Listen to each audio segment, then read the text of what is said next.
I want to just speak to us on a topic, made different to make a difference. Made different to make. Am I talking to a people? You know, it is very difficult to be able to stand and preach to bishops and pastors, and right now I know they are already starting to underline, is she?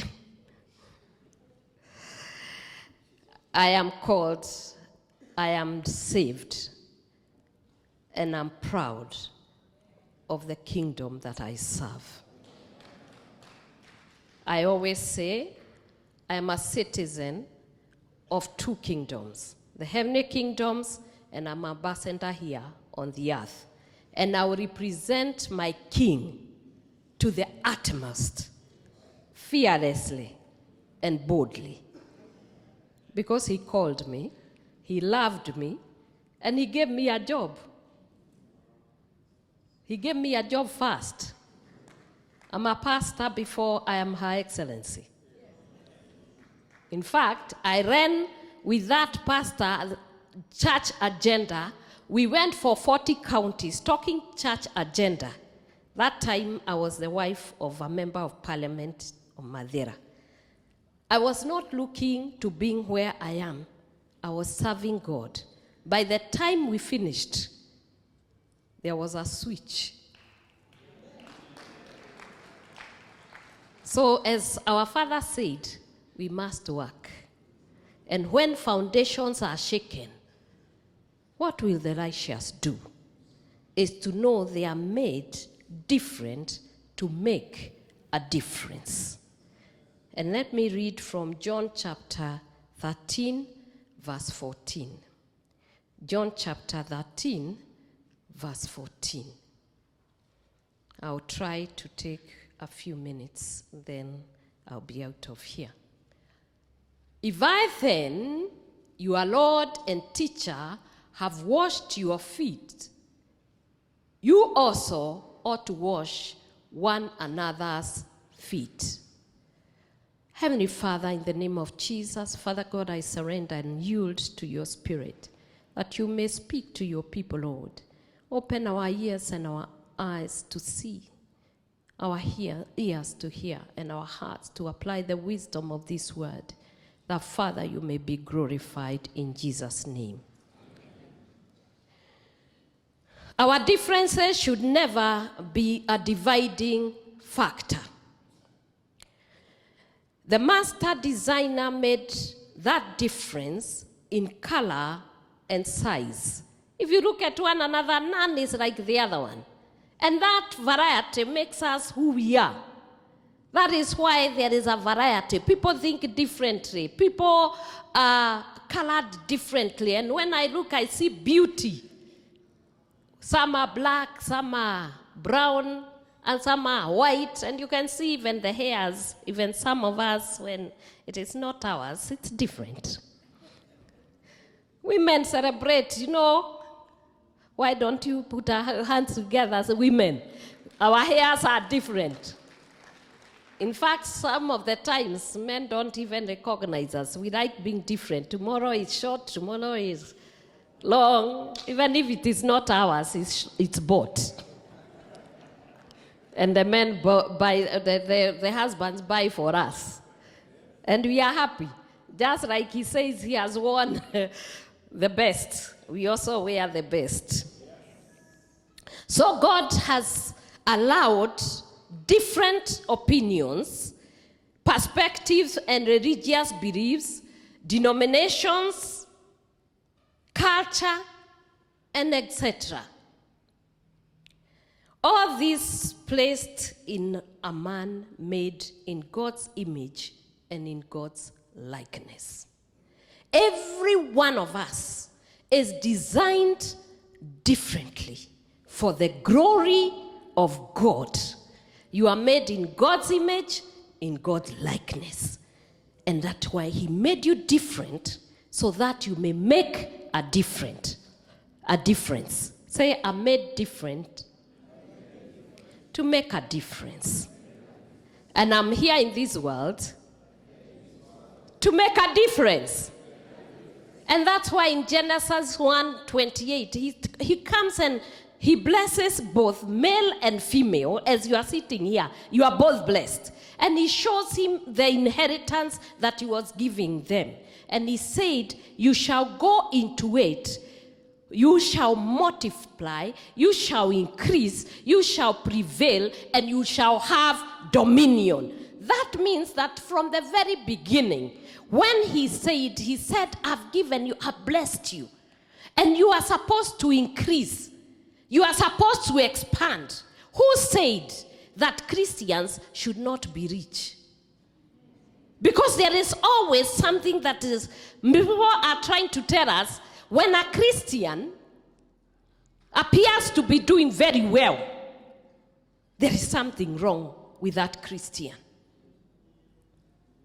Yet, God blessed them, and God said to them, be fruitful, multiply, fill the earth, subdue it, and have dominion over all the spheres. That is the sea, the land, and the air. If you are not having dominion, there is something wrong with you. You are not making a difference.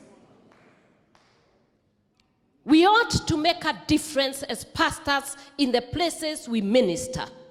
We ought to make a difference in our communities and in our societies. We ought to be the people, the beacon of hope to everyone who sees us.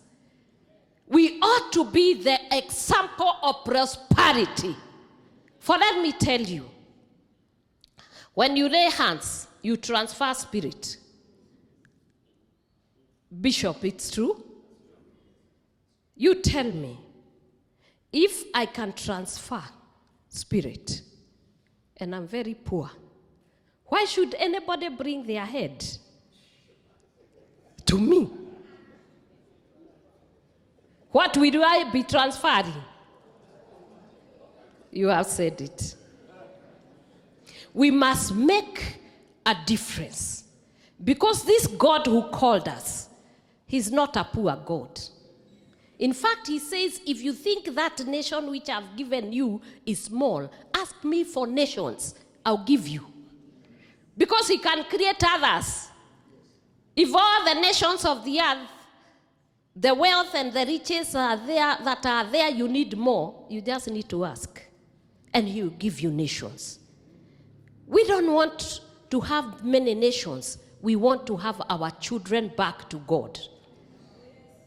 As pastors, we want to see the boy child from the gutter and brought back to where his destiny, his dreams are validated.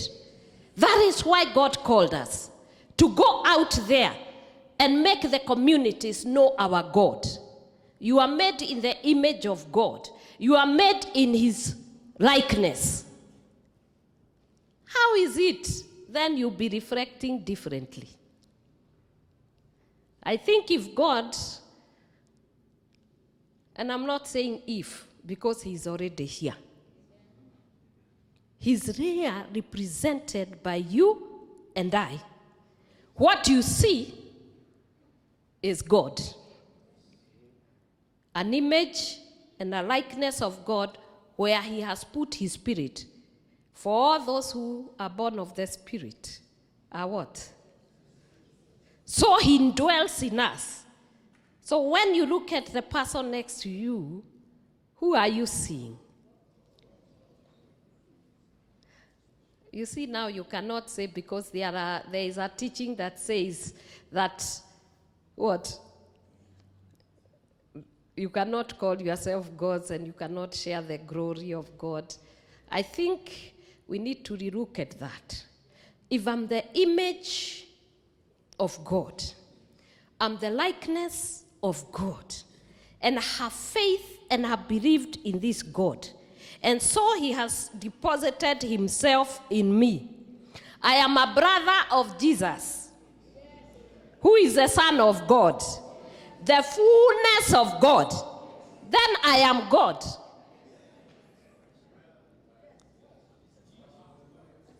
am the true expression of God.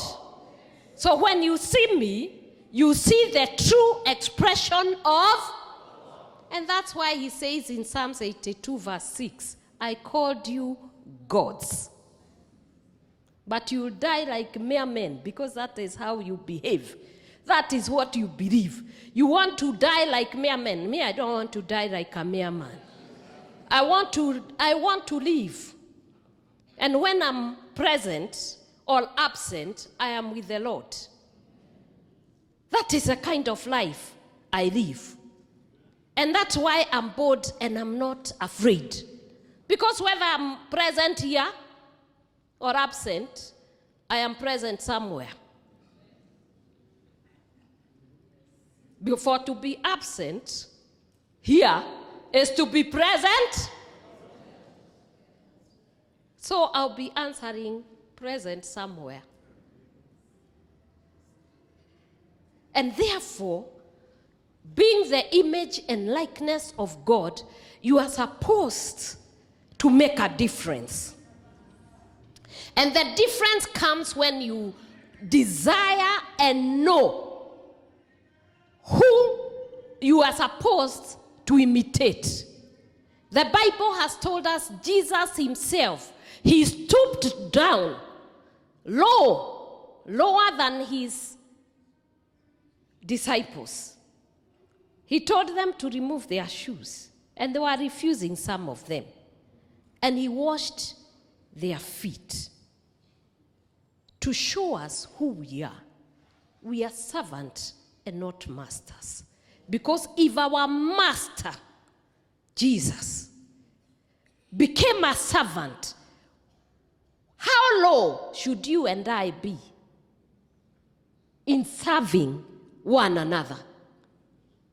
And he gave us an example. He stooped down and he lowered himself. I'm sure he sat on the ground. He took a karai, a bucket, put water, washed the feet. And how are you washing the feet of one another? It is only in Christianity where the soldiers shoot their generals. Where the soldiers shoot one another. Andure army. It is only in Christianity where you hear when your sister is under attack. You said, you come, you add salt, and even you put more sugar in it. And you say, I knew, I told you.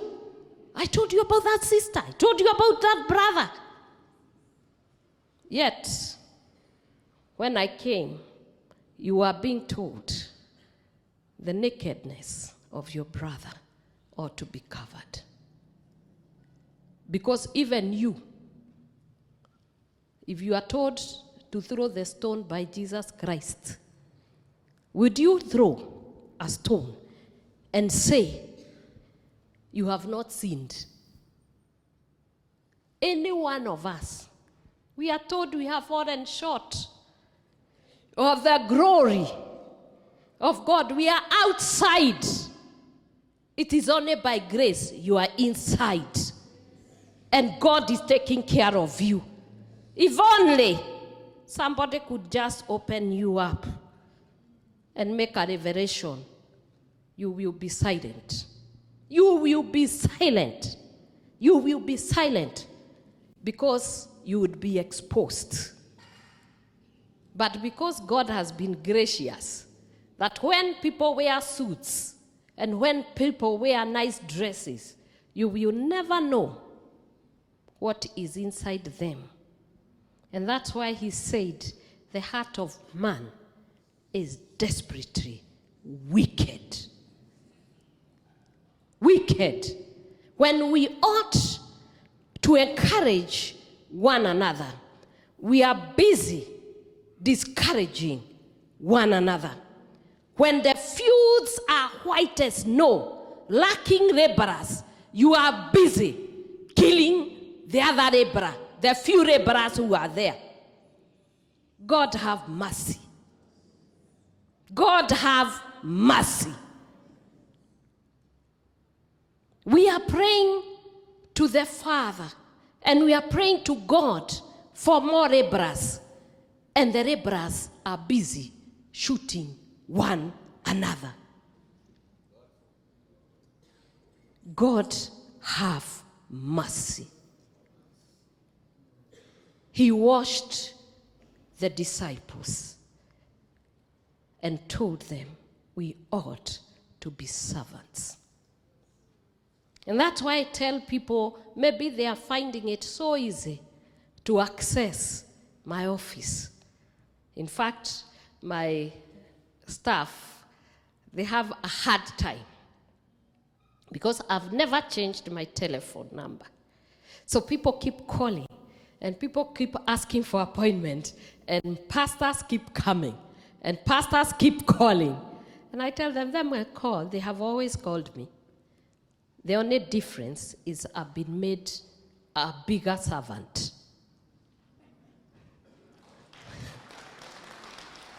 And therefore now, the calls are going to be more. Because that time, I was at House of Grace under my father, Bishop David Moreithi. But now, I am a mother of a nation. I'm not only being called by the Christians, I'm being called by the Muslim. I'm their mother.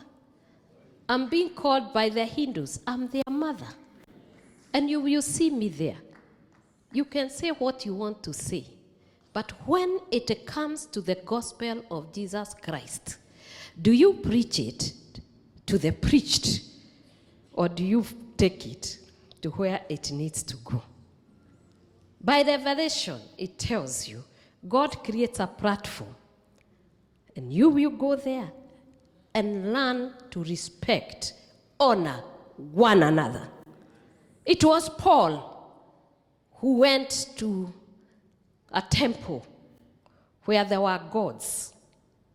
Because sometimes this church of this day, there was a time I went and I had been invited by the Hindus for their saint. There is a saint of theirs who they celebrate very seriously. And I went there. They put this image. And of course, if you are going, obviously, as the photos are being taken, there is an image behind you. And then somebody decides to be nasty and tells me, look behind you. It is on the social media. Look behind you. You don't know what that one would do. I wrote back and I told them, my anointing is not paraffin.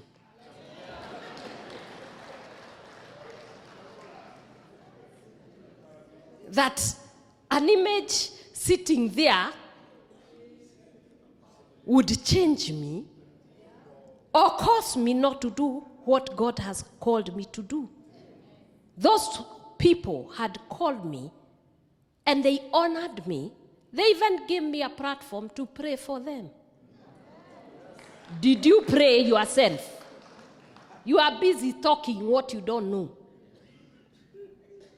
But we are told, impact the community around you. Love one another, whether be they Muslim, be they Hindus, their image and the likeness of God. And Paul said, yes, I have seen all these gods. Is that not the Bible? But there is one here. The unknown God is the one I have brought. And the word of God started to increase and to multiply in that city. Because he had understanding, he had revelation, and he had wisdom. As chaplains, as pastors, we must have wisdom of God. We are only vessels that God is using. And if you are going to be used of God, do not be so wise more than God. You see, remember Peter? And this sheet that is coming from heaven? He's actually lecturing God about righteousness. No, I have never. And God is patient. He brings it again. He says, no, these are dirty animals. I don't know what. God says, what I have called, it should remain. And from there, he got a revelation, and a household was saved. That's our work, to hear what God is saying and to perform his works. It is not for us to decide what we want. It is to be directed by the word of God. I don't do what God has not asked me to do. I only do, and when I know it is God who has spoken, I'm obstinate like a donkey. I will go there. Even if you beat me, I will remain there. Because God has asked me to go there. You may criticize me everywhere. But if God said there, that is where I will be. And I will not be like Elijah, who lectured God about righteousness. I am the only one. You think so? You are wrong. You, the only one. Even if you are the only one, and God asks you to do something you refuse, he will cause these stones to do what he wants. Elijah was a great prophet. His word was the word of God. And when Elijah started lecturing God about the righteousness and how, if he didn't serve him, there will be nobody else who will be able to do the work for God. And God told him, let me remind you, my son, I created you. I gave you a job. Don't teach me about it. Because I see the end from the beginning. I have 7,000. Him, he was saying one.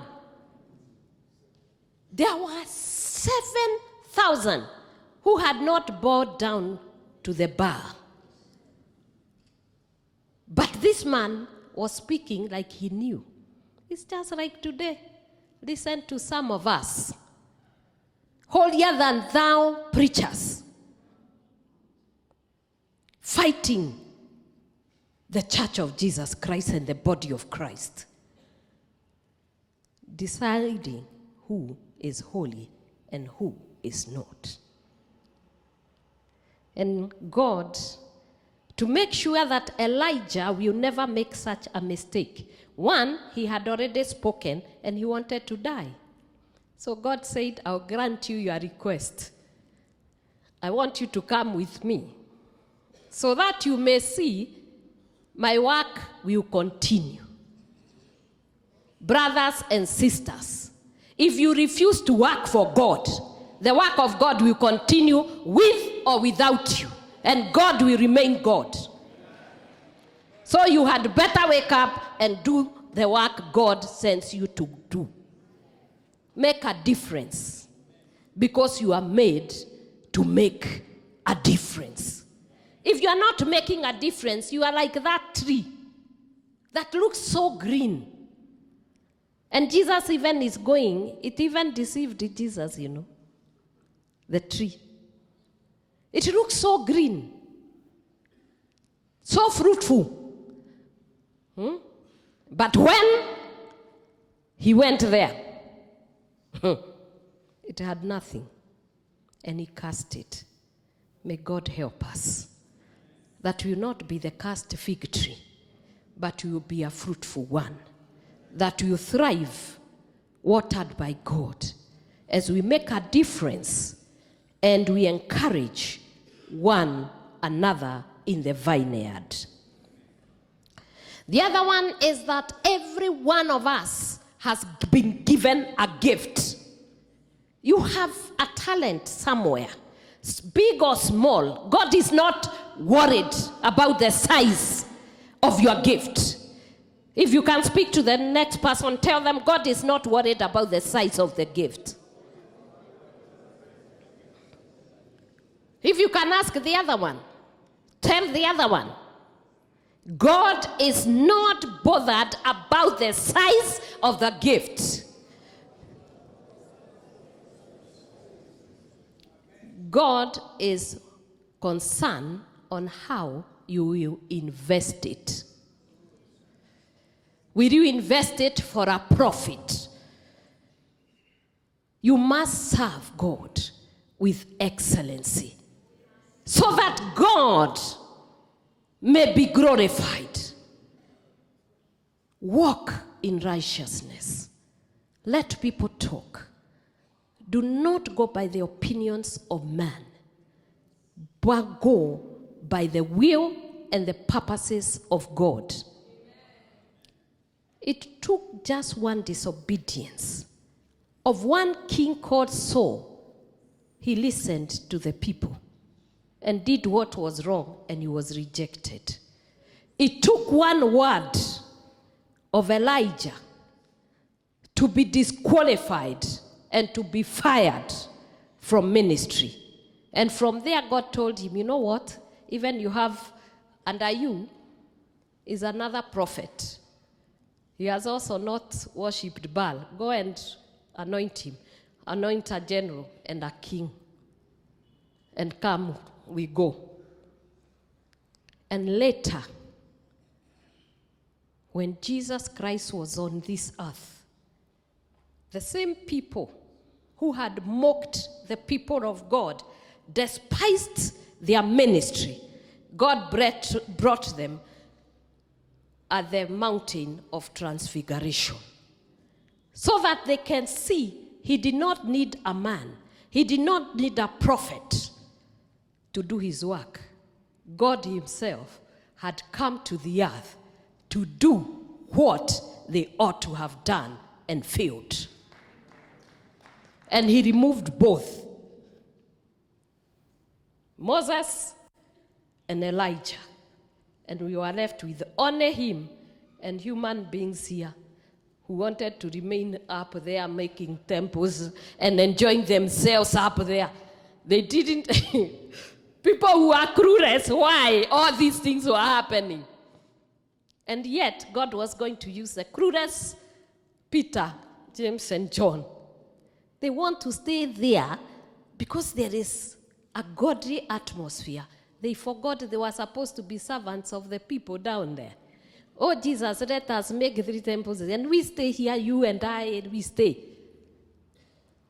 It is the same thing. You are in a comfort zone. God is asking, when will you save the boy child? When?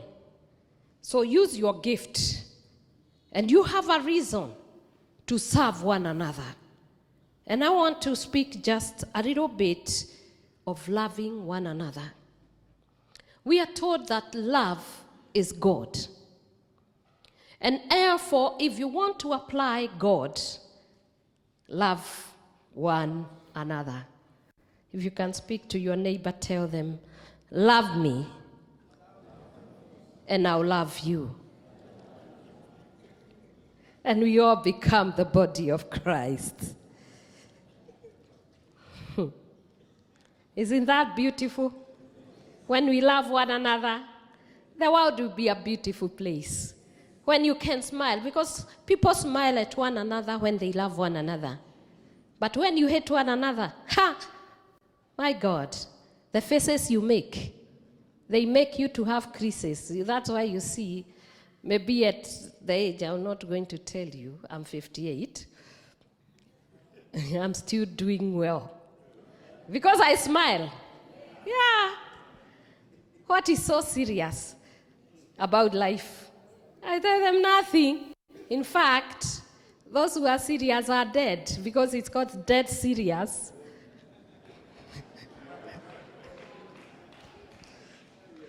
And you see, God tells us, our God smiles, by the way. And when he smiles, things change. Why don't you be like your God and smile always? Love one another. Speak grace to somebody. Favor someone. Serve someone. Encourage someone. Strengthen someone. And the world will be a better place for all of us to live. And so I come with a topic that I love. The boy child. And I say the boy child, now I've finished the preaching. Now I'm on the boy child. Starts from when they are conceived to when they get into their graves. So that is the boy child I'm talking about. When I go out there, I'm not bothered about the age. I'm bothered about the condition. If you go to the street there, you are going to find them young, you are going to find them youthful, and you are going to find them old. Because they started as boy children out there. And you know something? Church. Those boys you see out there, they are the seed carriers. Any farmer who goes with an empty kiondo or a basket to the farm without a seed will be barren and they will harvest nothing. Any nation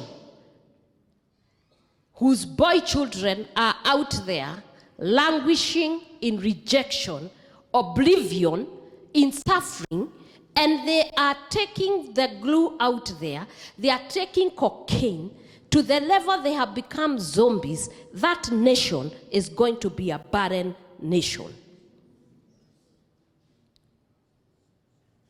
Satan has a way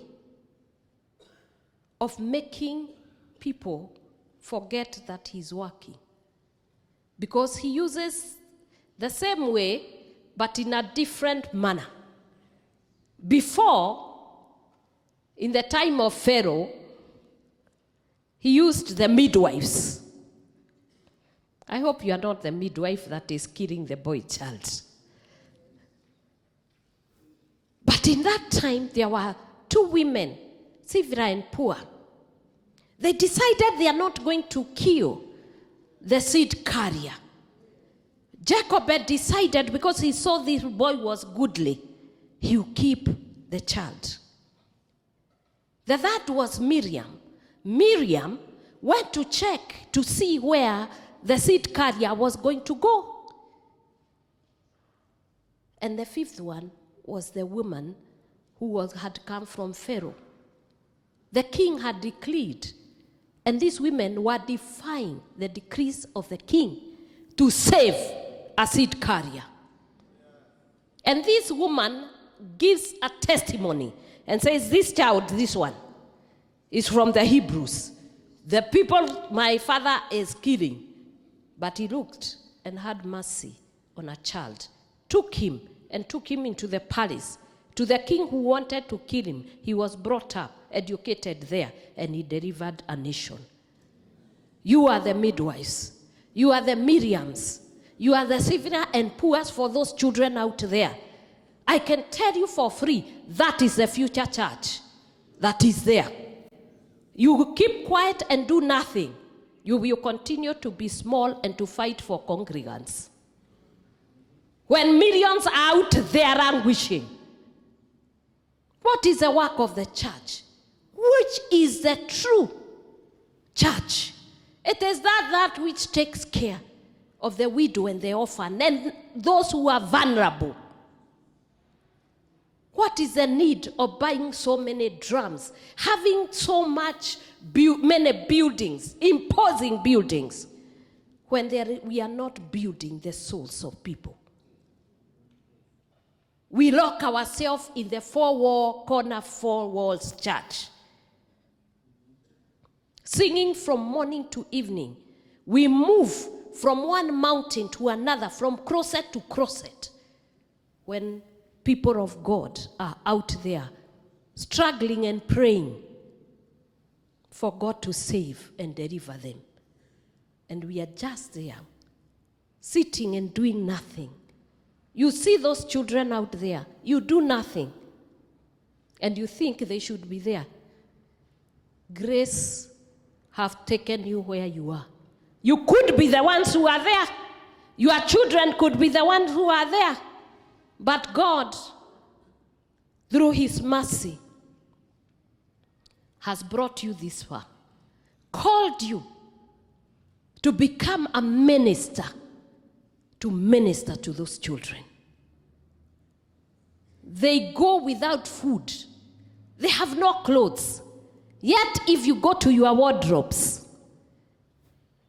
you have 4 sizes down your size now. And you are still hoping one day you will go back into those clothes. Why can't you take those clothes and give them to those ones who don't have? You have food with your families. You do not share with anybody. You put it in dustbins for them to come and scavenge there. And you see them scavenging in your dustbins, in your estates, and you are happy about it. You see them carrying bags and opening your dustbins where you threw the food. And you chase them away even.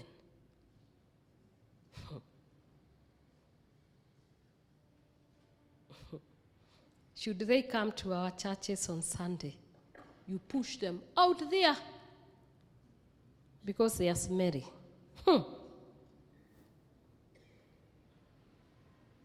The church of today. And we are here praying God to help us. How will he help you? How? Tell me, how? How will he help us? When his people are struggling, praying, God is spirit, and he can only touch someone through you, through you, through you. In the affairs of man, God will only act as a man. If you refuse to be used, I can tell you and bet to my last coin, God is going to reject all of us if we don't do what he's asking us to do. We can dress well. We can have all these churches. And that's why in Matthew 25, from 30-something, there 32, he says, I was hungry. Simo finish. I was hungry. I was thirsty. I was naked. I was sick. I was in prison. And we'll be the one asking, oh, we performed miracles. And I say, hey, okay. Miracles. We prophesied. Prophecy. That's okay. But your place is the other side, not this way. In fact, that is the only test that God gives and tells you how to get to heaven gates and enter into eternal life. You fed me when I was hungry. Why are the churches not feeding centers for the homeless? Why are churches not the feeding centers for the hungry? Jesus used to feed them, and they'll follow him in numbers. You can't go and keep telling people to get clothes. Oh, the miracles of God are going to be upon you. And you are wearing clothes and you are eating, and then they are hungry. No wonder they are being cheated. Because those who know, you are doing nothing with your knowledge. May God have mercy upon us. Those boys out there, they need rehabilitation. They need mentorship. They need to be discipled. They need to be loved. They need to be brought back into the church. If today all these pastors and bishops went to this town of Thika, took each 10, how many will we have removed from the streets? Just take 10 to your church. Clothe them, feed them, mentor them, disciple them, and sponsor them to school, those who need to go to school. Sponsor them to TVET, those who need training. Let me tell you, this world will be a different ballgame. A very good place to live in. Amen. If you are crapping crap. I know this is not what you are used to. I don't think, Bishop, this is what we preach. Maybe we should be saying, and God is going to give us houses and big cars. All those will come if you seek first the kingdom of God and its righteousness. All those things, I don't need to tell you, they will be added unto you. That's the Bible. So what you need is to seek God, to seek his righteousness. And to seek God is to go out into those prisons. Those people who are guilty, you know, there are some of us, they don't want to be seen going there. And they were asking, when did you go to prison? Do you know God is not a sinner? He's a righteous man. So you don't expect him to be in prison. Is that not true? So what was he doing in that prison that you'll be asking me? I was in prison, you did not come to see me. God cannot get sick. God is a healer.